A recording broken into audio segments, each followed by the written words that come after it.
아는 만큼 보인다는 말이 있죠. 요즘 많은 학생들을 대상으로 입시 상담을 하고 있는데 아는 게 없어서 본인이 무엇을 해야 할지도 모르겠다는 학생이 많습니다. 인강 사이트가 있는 사실조차 몰랐고 어떤 과목은 어떻게 공부해야 할지 누군가 대략적인 가이드라인을 제시해주면 좋겠다는 생각이 많이 들 겁니다.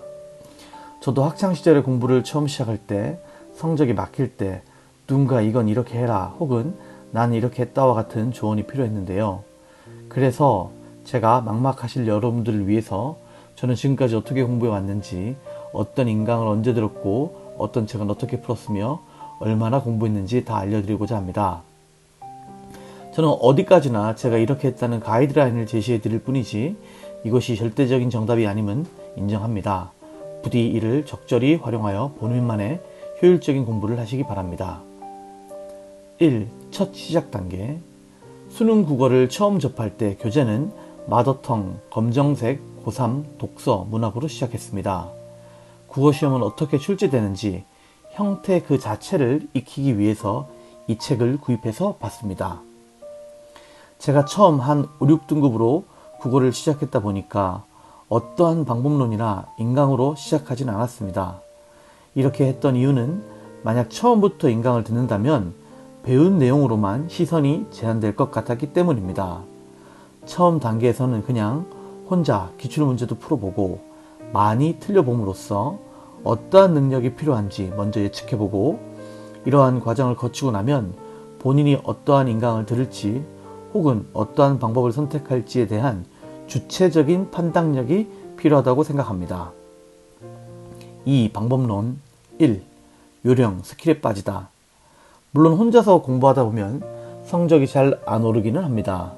저는 여기서 새로운 방법을 탐구할 필요성을 찾다가 친구가 나쁜 국어 독해 기술이라는 책을 공부하는 걸 보고 저도 그걸 따라서 구매해서 풀게 됩니다.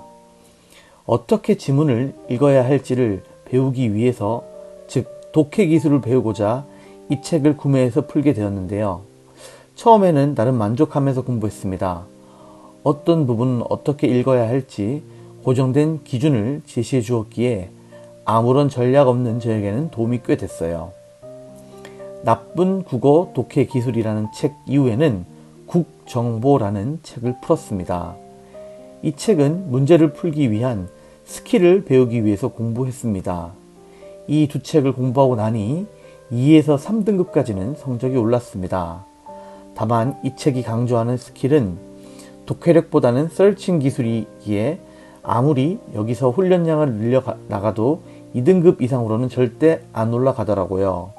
참고로 서칭 기술은 문제를 푸는 기술로 선지에 나온 키워드를 한 개 혹은 몇 개 뽑아서 그 키워드를 지문에서 눈을 굴리면서 답의 근거를 찾는 방식을 말합니다. 결국 근본적으로는 스킬보다는 독해력이 중요하다는 사실을 알게 된 거죠. 3. 방법론 2. 독학을 통한 독해력 상승. 결국 저는 국어는 많이 읽어보고 생각해 봄으로써 독해력을 올려야만 서칭 기술 같은 스킬을 사용할 수 있고 성적이 오를 수 있다는 결론을 내렸습니다. 그런데 어떻게 독해력을 올려야 할지 모르겠어서 이것저것 찾아보다가 마르고 닳도록이라는 교재를 알게 됩니다.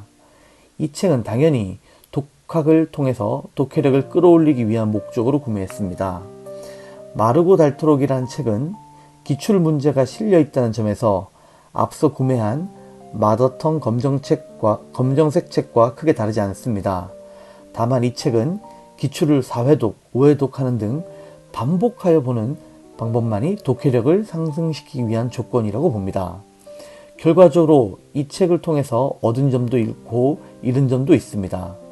우선 얻은 점은 기출 자체를 보는 횟수가 많다 보니 국어 문제의 유형을 정말 다양하게 볼 수 있었고 공부의 양 자체가 중요한 책이다 보니 자연스럽게 하루의 공부량을 일정하게 유지시키는 습관을 들일 수 있었습니다.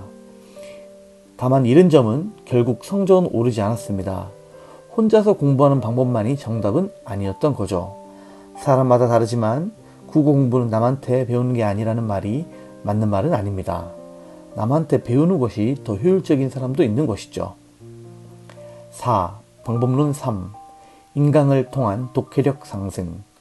이후에 저는 국어는 혼자의 힘만이 아닌 국어를 잘하는 사람의 독해 과정을 모방함으로써 독해력을 끌어올려야겠다고 다짐하게 됩니다. 그래서 메가스터디 이원준 선생님의 브레인 크래커 독서라는 과목을 수강하게 됩니다.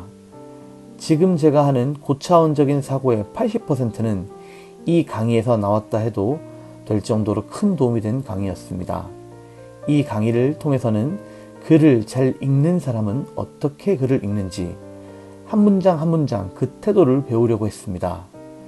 그 이후에 이원준 선생님의 방법론이 맞아서 이원준 선생님의 강의인 고난도 기출 마스터 이원준 300제를 따라하게 됩니다. 이 강의들의 목표는 앞서 강의와 크게 다르지 않았어요. 제가 이 강의를 들었다고 강조하는 게 아니라 이 과정에서 저의 태도에 강점을 주고 싶습니다. 우선 독해력을 끌어올려야겠다는 목적으로 수강을 했고 독학만으로 부족하다는 간절함이 있었기에 선생님처럼 읽고 싶어서 수업 내용을 성실히 들으며 필기를 열심히 했고 문장을 처리하는 관점에 대해서도 생각해 봤습니다. 선생님이 따로 강조하지 않아도 내가 얻어갈 부분이 있으면 강의를 멈추고 필기했습니다. 이후에는 복습을 통해서 선생님의 독해 과정을 체화하려고 했고요. 5. 이후 체화의 단계 플러스 고득점을 위한 요소들. 1. 방법의 체화 플러스 기출 분석법. 어떤 강의든 강의를 듣는 것만 중요한 게 아니라 자신이 배운 방법을 시험장에서도 온전하게 그것을 발휘할 수 있도록 혼자서 반복하여 연습하는 체화의 과정이 있어야 합니다. 저는 제가 들은 인강의 방법을 마르고 닳도록이라는 책을 통해서 혼자 적용해 보면서 체화했습니다. 저는 이 과정에서 실력이 급격하게 올라 국어 만점 또는 하나 틀리는 실력까지 국어 실력을 늘릴 수 있었습니다. 저는 마르고 닳도록이라는 기출 문제집을 통해서 체화와 기출 분석을 동시에 해결했는데요. 기출 분석과 관련하여 독서 공부 방법에 대한 팁을 아래 몇 개 적어드릴 테니 어떤 방법으로 공부하든 잘 활용하여 독해력을 상승시키길 바랍니다. 1. 국어 기출 문제를 풀 땐 펜을 내려놓고 머리로만 글을 읽는다. 2. 머리로 글을 읽는다는 것은 머릿속에서 글에 쓰인 대로 정보의 내용을 그려가면서 읽음을 말한다. 눈만 움직이고 머리는 멈춰 있으면 안 된다. 이걸 눈풀이라고 이해하면 절대 안 된다. 한 문장, 한 단어 단위로 머릿속에서 계속 정보의 그림을 그려야 한다. 3. 정보의 내용을 글에 쓰인 대로 읽는 것이기에 배경 지식을 크게 동원할 필요는 없다. 그냥 쓰인 대로 그리고 안 주어진 정보에 대해서는 굳이 생각할 필요는 없다. 4. 물론 처음에는 어렵다. 머리가 터질 것 같았다. 그러나 실력이 늘고 있다는 증거이다. 머리로만 읽다 보면 읽다가 꼬이고 앞 내용을 다 까먹는데 너무 당연한 것이다. 처음부터 다시 읽자. 그 지문을 앉은 자리에서 20번, 30번 읽어도 괜찮다. 이 경험이 사설 7문제에서 7지문에서 8지문 푸는 것보다 몇천 배는 효과가 있을 것이다. 6. 이 모든 과정은 어느 정도 사고의 틀이 있을 때 효과를 발휘한다. 아무것도 모르는 학생이 이 방법으로 공부한다고 해서 무조건 독해력이 오르지는 않는다. 기본적인 독서 개념에 대한 인식을 하고 있어야 한다. 7. 기출 분석 범위는 17학년도에서 22학년도 평가원 모의고사 지문을 추천합니다. 2. 특정 영역 대비 지금의 선택 과목. 언어, 문법 같은 과목은 따로 개념 강의를 들었는데 이 강의는 스카이에듀 유대종 선생님의 문법 총론이라는 인강을 통해 해결했습니다. 이 강의에서는 문법의 전반적인 개념에 대한 이해를 목적으로 강의를 수강했고 이후에는 메가스터디 바탕국어연구소의 말본 바탕이라는 책으로 개념을 문제에 적용시키는 훈련을 통해 문법 영역을 대비했습니다. 또한 화법과 작문 대비는 역시 바탕국어연구소의 말글 바탕이라는 책으로 매일 화작 15문제를 아침 혹은 저녁에 1회씩 푸는 연습을 진행했습니다. 수능 난이도에 비해 적어도 30%는 어렵다고 느꼈는데 덕분에 모래시계 효과로 20일 수능에서는 화법과 작문 10문제를 9분 만에 푸는데 성공하게 됩니다.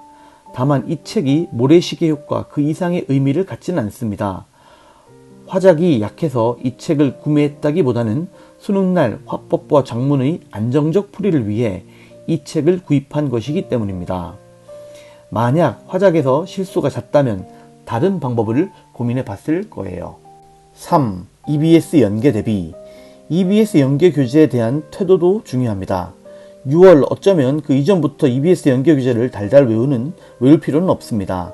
어느 정도 국어 학습이 안정된 상태에서 EBS를 보는 것을 추천드립니다.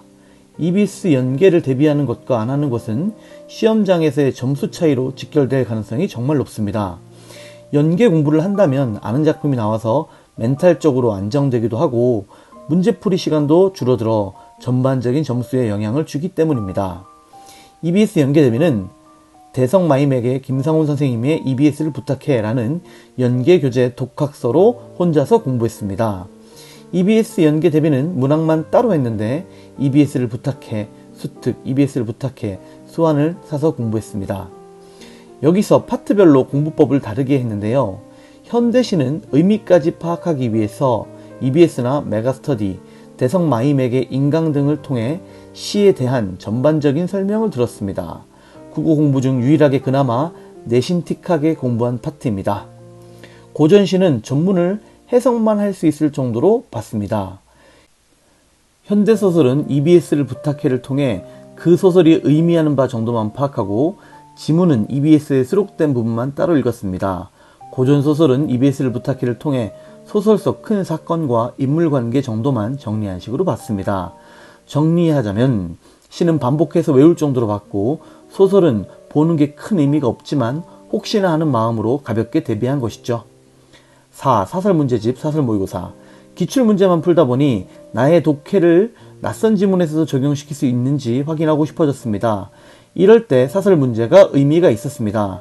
주의할 점은 저는 실력 향상은 기출 반복을 통해 하였고 그 실력을 확인하는 용도로 사설을 확인했습니다. 사설을 통한 실력 향상을 기대하지는 않았어요. 우선 국어 사설업체로 유명한 곳은 이감국어연구소, 바탕국어연구소, 상상국어연구소, 한수국어연구소 등이 있습니다. 저는 여기서 이감국어연구소의 간쓸개라는 교재와 이감모의고사라는 모의고사를 풀었고 바탕국어연구소의 앞서 말씀드린 맑을바탕, 말본바탕 교재와 바탕모의고사를 풀었습니다. 간쓸개라는 교재는 모의고사의 형태의 책은 아니고 독서와 문학 지문 등으로 이루어진 주간지입니다. 이 책은 기출을 풀다가 한 번씩 심심할 때 내가 처음 보는 지문도 일관되게 읽어낼 수 있는지 확인하는 용도로 썼습니다. 그리고 실제 수능 시험장에 하나 들고 들어가서 예열용으로 한 지문 풀었어요. 이감 모의고사, 바탕 모의고사 등은 실전에서 발생할 수 있는 모든 케이스를 대비하기 위해서 풀었습니다. 6월에서 9월까지는 2주일에 1회씩, 9월에서 수능 2주 전까지는 일주일에 1회씩, 수능 2주 전부터는 일주일에 2회씩 풀었습니다. 사실 이감이든 바탕이든 상상이든 한수든 본인 스타일에 맞는 모의고사를 사시면 됩니다. 저는 이감 바탕을 선물로 받게 돼서 이 두 모의고사만 접해봤습니다. 그 외의 모의고사는 잘 몰라요. 써놓고 보니 정말 많은 책으로 공부를 했네요. 제가 결론적으로 말씀드리고 싶은 것은 결국 방법이 중요하긴 하지만 지금까지 제가 거쳤던 과정 중에 이건 하지 말거리라는 생각이 들었던 과정은 없었습니다. 모든 과정들에서 얻었던 교훈들이 합치고 새로운 효과를 낳게 된 산물로서 저의 국어 점수가 완성됐다고 생각하기 때문입니다. 그래서 여러분들이 어떤 방법으로 지금까지 공부해 왔는지에 대한 정답이 따로 없습니다. 조금이라도 도움이 되었기를 바라며 이후에 또 좋은 칼럼으로 찾아뵙겠습니다.